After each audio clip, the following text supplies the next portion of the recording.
everyone, welcome back to Webtech Tutorial. In today's video, I'm going to show you how to log in to VONS employee account. Watch the video till the end and don't forget to subscribe to our channel by hitting that subscribe button.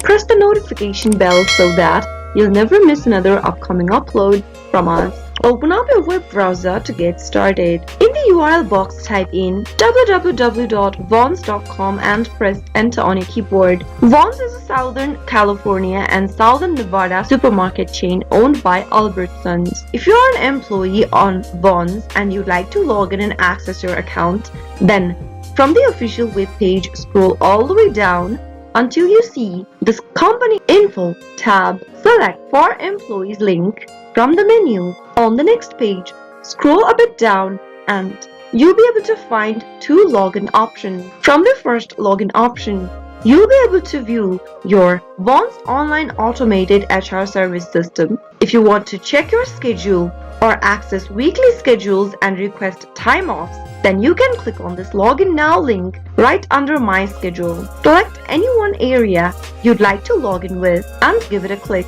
On the next page, you'll be able to see this login box. Give it a click and enter your employee number or your user login information and type in your password on the next field associated with your employee account. After you are done filling in the details, click the login button to access your employee account. If you're not being able to remember your credential or your password, you can click on forgot your password link and follow through the on-screen prompts to reset to a new password. That was how you can easily log in to VONS employee account. I hope the tutorial was helpful to you. If it was, go ahead and give us a thumbs up. I'll soon be back with more videos like this. Thank you for watching.